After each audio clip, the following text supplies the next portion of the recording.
저에게 경북교회는 제가 80년대 초반에 대학을 다녔기 때문에 민주화의 핵심 곳이다. 무슨 그렇게 기억하고 있어요. 저는 이런 곳에서 여러분들과 함께 이 기회를 가지는 것을 생각할 수 있는 이런 귀한 시간을 세계에서 저도 굉장히 영광스럽습니다.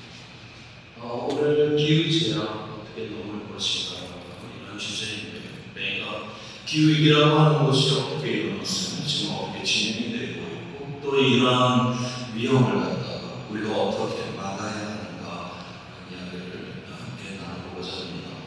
맨 앞에 뭔가 보시는 그림이 하나 있는데요. 이거는 기후위기를 보여주는 그런 그림이에요. 맨 위에는 지난 1950년에서 2100년까지 지구의 평균기온이 올라가는 모습을 보여주고 있고 기온이 이렇게 올라가다 보니 북극해 위에 있는 그 비가 지금 이렇게 줄어들고 있는 모습도 보여주고 있어요.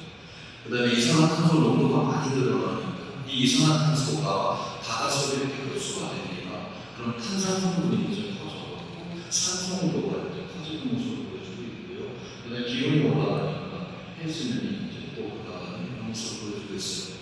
자, 여기에 우리가 이런 식으로 계속 변화가 저런 식으로 계속 가게 됩니다. 다시 말해서 온실가스 배출량을 우리가 줄이지 않고 계속적으로 지금처럼 온실가스를 배출합니다. 그러면 궁극적으로 문명의 붕괴까지 걱정을 해야 되는 이러한 상황이 될 것이라고 그렇게 보고 있어요. 도대체 그러면 이 기후라고 하는 것이 무엇인데 우리가 문명의 걱정까지 해야 되는가 그 이야기부터 해보도록 하겠습니다. 우리 호모사피엔스, 우리 현생인류가 이 지구상에 등장하는 것을 약 20만 년 전이라고 이렇게 보죠. 그 다음에 동굴에다가 굉장히 멋들어진 짐승도 그려내고 그 다음에 바늘을 발명해서 옷을 꿰매기 시작하는 거는 한 4만 년 전이라고 봐요. 바느질을 할 정도면 우리의 뇌하고는 거의 동일하다고 봐야 됩니다.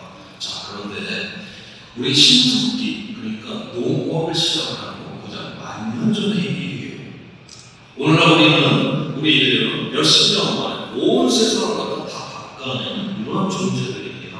그런데 어떻게 우리 조상들은 그 긴 시간을 구석기 시대에서 허용하지 못했을까? 그거를 설명을 해주는 과학의 결과의 사실입니다. 자, 여기가 현재고 여기가 지금 10만 년 전이에요. 이거는 북반구를 대표하는 지난 10만 년 동안의 기온의 변화를 보여주고 있습니다. 1000년 전을 보니까 기온이 낮죠. 그래서 우리가 1000년 전 이때를 빙기라고 그렇게 이야기를 하고 있어요. 그 다음에 기온이 낮았을 뿐만이 아니라 기온의 변동폭이 굉장히 큽니다. 자, 저렇게 기후의 변동폭이 크게 되면 어떤 일이 일어나냐? 극단적인 날씨가 굉장히 많이 일어나게 돼요. 그래서 대한민국에서 지금 제일 극단적인 날씨는 태풍이죠. 태풍이 하나 우리 평일대대로 지나간다는 말이에요. 그러면 벼슬이 일어나다 해서 한 인치 수가 겨우겨우 가능하죠. 그런데 우리나라에 이 평야지대에 태풍이 한 매년 한 10개씩 들어온다. 누가 농사를 짓겠습니까? 그렇게 후회하게 농사를 지어놨더니 나단이 3개밖에 안 달립니다. 이건 결코 이러한 기후 조건에서는 농사를 짓지 않습니다. 자, 그래서 이 1000년 전 제가 이때를 빙기라고 했는데 빙기라고 해갖고 이 얼음이 지구를 다 둘러싼 강이에요. 이때 가장 추웠을 때 약 육지연기력의 약 4분의 1 정도를 이 빙하가 덮습니다. 그리고 우리 아시아에서는 이 빙하가 저 시베리아 북쪽까지만 확장이 돼요. 우리 한반도 1000년 전 빙기 때 우리 한반도에는요 빙하 구경도 못했습니다. 여기 그냥 틈새에 다 있었고요. 그냥 사람들 살았어요. 그런데 왜 농사 안 지었냐? 추워서라기보다는 극단적인 날씨가 너무 심했기 때문에 바로 농업을 하는 엄두를 냈다라고 하는 거죠. 그래서 이 구석기 시절의 우리 생존 방식, 수렵, 동물도 쫓아다니면서 때려서 먹고 그 다음에 채집, 이 달려있는 걸 따먹는 수렵과 채집으로다가 생존할 수밖에 없었다라고 그렇게 추정을 합니다. 2만 년 전부터는 천문학적인 조건이 변하기 시작을 했어요. 그래서 기온이 쭉쭉 올라갑니다. 그래갖고 지금으로부터 1000년 전에 기온이 많이 올라갔죠. 야, 기온이 올라가는 것도 중요하지만요. 1000년 전부터 기온이 굉장히 안정화돼요. 다시 말해서 기후가 그렇게 딱 안정이 되니까 저때서야 비로소 우리 인간은 씨앗을 심는 농업이 저때 출현을 하게 됩니다. 강하구의 노을도 강상류로부터 태조층이 내려와서 비를 한번도 많으니까 농업 생산량이 많은 거 그곳에 많은 사람들이 몰리게 되고 거기에서 문명이 출현할 수가 있었다라고 하는 것이죠. 오늘날 지구상에 80억 명이 지금 살아가고 있어요. 이 80억을 먹일 수 있는 이 방법은 농업 이거 하나밖에 없습니다. 우리가 저 구석기 시절로 돌아가서 수력 채집으로다가 어떻게 이 80억을 네가 살겠어요? 자, 그런데 지구의 역사가 46억 년인데 지금 이 1만 년 동안 이 안정적인 이 기후 조건 이건 굉장히 특별한 기후 조건입니다. 아직도 과학자들은 왜 저렇게 1만 년 동안 저렇게 기후가 안정화가 됐는지를 아직 밝혀내지 못했어요. 어찌됐든 저 특별했던 저 기후 조건만이 바로 농업이 가능하다라고 하는 거예요. 이 특별했던 이 기후 조건, 우리가 생존할 수 있는 이 기후 조건을 오늘날 우리 인간들이 뒤흔들어가고 스스로 위험 속에 빠지려고 하는 것, 이것이 바로 오늘날의 기후 위기다라고 하는 거예요. 자, 그러면 우리는 왜 이런 위험 속으로 들어가게 되었나? 그거를 보도록 할게요. 이거를 용어로 따지게 되면 거대한 가속이라고 그렇게 부르고 있습니다. 자, 여기에서 생물의 총량이라고 하는 것, 지구상에서 살아있는 그 모든 것들, 식물, 동물에 갖고 그 총량의 무게를 의미를 해요. 1900년이고 최근까지 해서 생물의 총량은 유지가 되고 있습니다. 그 다음에 인간이 만든 물질이라고 하는 거, 콘크리트, 자갈물질, 벽돌, 아스팔트, 금속, 플라스틱 이런 것들이죠. 자, 그런데 1900년도에 인간이 만든 물질이 생물 총량 크기의 약 3% 크기였었어요. 그러던 게 2000년도가 되니까 인간이 만든 물질이 생물 총량 크기의 절반 정도가 되었고 2000년 이후에 중국과 같은 이런 나라의 경제 성장률이 어마어마하게 빨라졌죠. 단 20년 만에 인간이 만든 이 물질의 양이 2배가 되어가고 지금은 생물의 총량을 넘어서려고 하는 이런 상황까지 왔다라고 하는 거예요. 우리가 그 생물 실험실에서 이 배양 접시라고 하는 곳에다가 영양분을 쭉 깔아놓고 거기 미생물 한 마리를 집어넣고 키웁니다. 좀 이따 보면 2마리로 증식을 해 있어요. 그 다음에는 1마리가 되죠. 그 다음에 8마리, 16마리, 32마리, 64마리 이런 식으로 증식하는 걸 우리가 비하 급수적으로 증식한 거라고 하는데 오늘 이 인간이 만든 물질이 지구상에서 증식하고 있는 게 바로 비하 급수적으로 지금 증식하고 있다라고 하는 거예요. 배양 접시에 이 미생물이 절반을 채울 때까지는 시간이 제법 오래 걸립니다. 그런데 절반을 한번 딱 채운 다음에는 한 번만 더 증식을 하고 나면 배양 접시에 미생물이 꽉 차게 되고 거기 있는 영양분을 쭉 빨아먹고 멸종을 하게 되는데 바로 인류가 그런 단계까지 지금 도달했다고 그렇게 보고 있어요. 지금 전 세계의 평균 경제 성장률이 3%입니다. 우리 3% 경제 성장률 당연 그 정도 해줘야 되는 거 아니야? 우리가 그렇게 생각하고 있어요. 자, 매년 3%씩 꼬박꼬박 성장을 한다. 우리 복리로 계산을 하게 되면 25년이 지나면 경제의 규모가 2배가 돼요. 2배 더 잘 살게 된다는 거예요. 3%씩만 성장을 하게 돼요. 자, 그런데 그거를 인간의 두뇌하고 인간의 근육의 힘만으로 우리가 2배 더 잘 살 수가 있게 되냐? 택도 없는 소리입니다. 우리가 2배 더 잘 살게 되었다. 그만큼 더 에너지와 자원을 뺐었다라고 하는 거고 그만큼 더 온실가스 오염화된 쓰레기를 쌓아두었다라고 하는 걸 의미를 해요. 자, 그래서 2000년도를 기준으로 해서 매년 꼬박꼬박 3%씩 이렇게 성장을 했다. 2100년이 되면 경제의 규모가 20배가 됩니다. 2200년이 되면 370배, 2300년이 되면 7000배까지 돼요. 그러니까 우리가 몇천 배 더 잘 사는 이건 좋은데 그게 그냥 이루어지냐? 옆에 몇천 배나 쓰레기를 더 쌓아둬야 된다는 소리예요.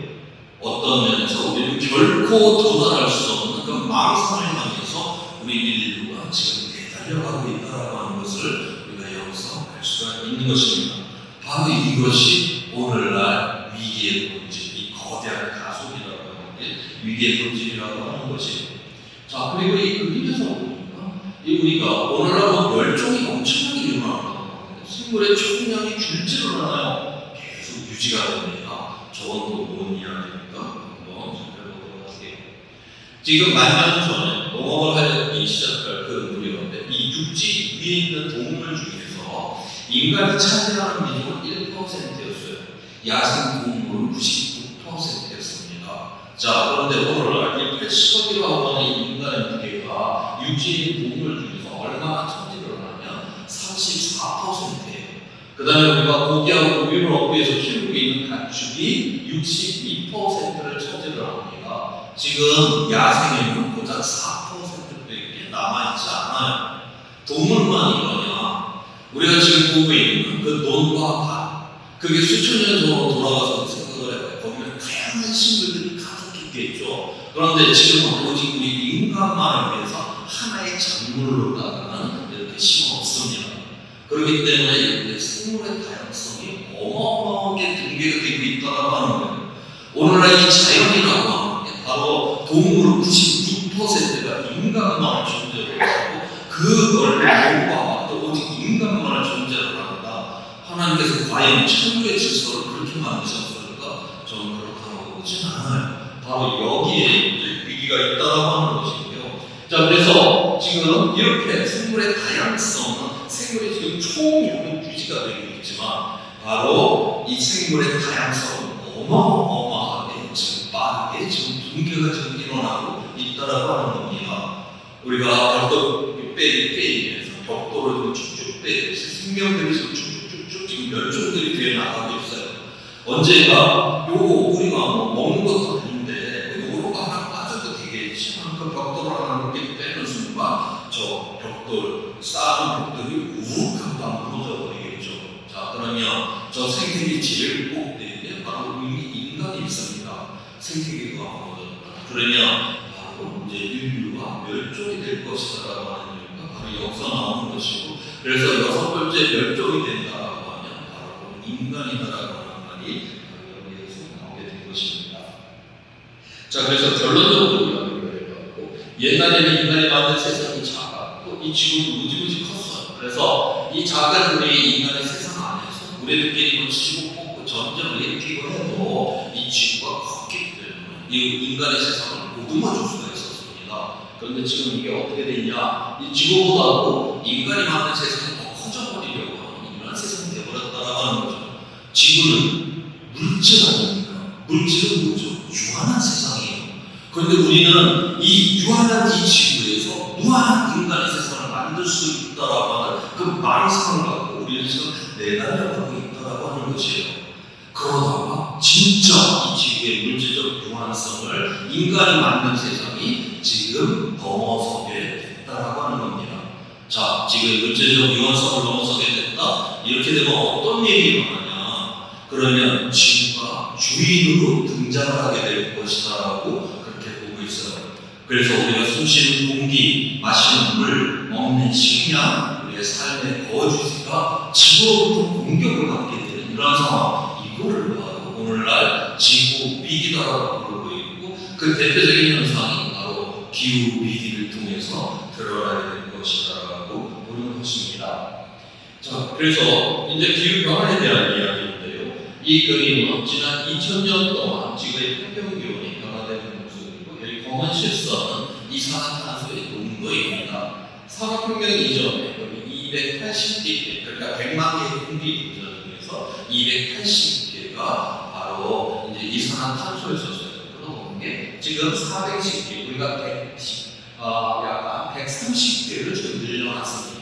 100만 개 중에 130개니까 만 개의 공기 분자 중에서 지금 1.3개를 지금 늘려놓은 거예요. 만 개 중에 1.3입니다. 정말 작은 양이죠. 자, 그런데 이 이산화탄소라고 하는 것은 우리 이 생태계, 우리 생명에서 가장 본질적인 겁니다. 만약 이 지구상의 온실가스가 전혀 없다면 지구의 평균 기온은 영하 18도가 돼요. 그래서 이 지구는 겉은 완전히 얼음으로 둘러싸이게 돼갖고 육상 위에서 그 어떤 생명도 살 수가 없어요. 그런데 이 온실가스가 있기 때문에 지구 평균 기온은 33도를 높입니다. 그래서 지금 평균 15도, 그래서 생태계가 풀려오고 거기에 의존을 해서 우리가 살고, 그 다음에 이산화탄소는 바로 이 광합성을 하는데 가장 기본적인 물질이죠. 우리가 먹는 것을 만드는 가장 기본적이더라고요. 이렇게 우리는 핵심적인 이런 물질들인데 바로 이것이 너무나 많아져서 꼭 있어야 되는데 너무나 많아져서 지금 문제를 일으키고 있고, 그 다음에 많은 개 중에 1.3개, 굉장히 작은 양이지만 변화가 일어나면 지구 전체에 대한 영향력이 너무나 커요. 다시 말해서 지구의 급소에 해당하는데, 지금 그 급소를 인간이 지금 투습기가 되고 충격을 들어가고 지금 문제가 되고 있다고 하는 것입니다. 자, 그래서 지금 우리가 이렇게 이산화탄소를 넣어나가고 몇 도로 온도를 올려나가나 봤더니 지금 1도가 상승이 됐어요. 1도라고 하면 우리가 위험을 느끼는 온도가 아니잖아요. 우리가 하루에 50도 이상 변화가 일어나고 계절적으로도 굉장히 큰 기온의 변화들이 일어나는데 저 1도는 도대체 뭔가? 저거는 지구의 평균 기온이 1도가 변한 것입니다. 자, 지구의 평균 기온은 우리가 어떻게 봐야 되냐?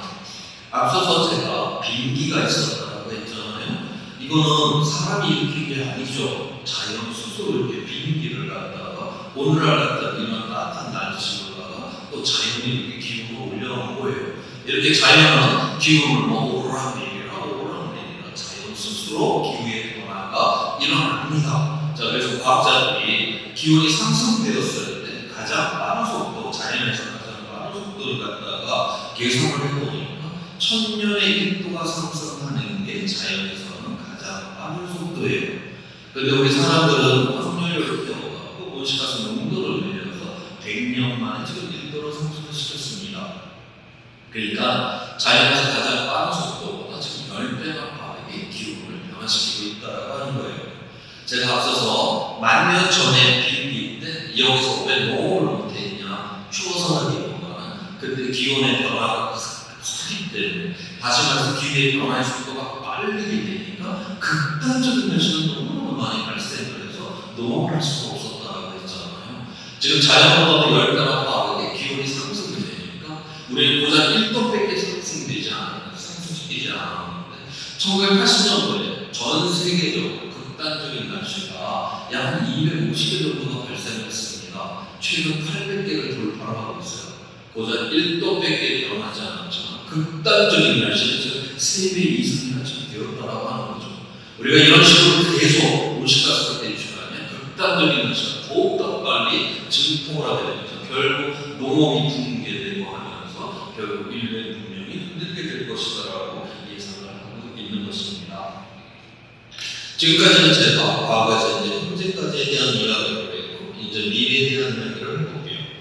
이 그림은 이 UN IPCC 보고서에서 나온 자료인데, 이 IPCC는 어떤 것이냐?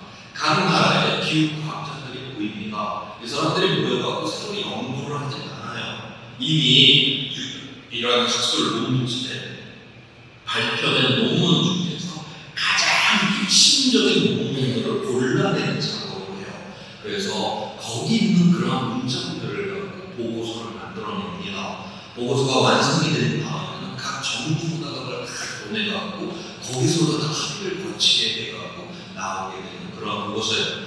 그래서 오늘날 인간의 집단 지성이 가장 합리적으로, 그 다음 전 지구적으로 가장 합의를 통해서 만들어진 보고서가 바로 이 IPCC 보고서라고 그렇게 부르고 있고요. 그래서 바로 이 IPCC 보고서를 기준으로 해갖고 바로 기후위기 대응을 하게 되는 것입니다.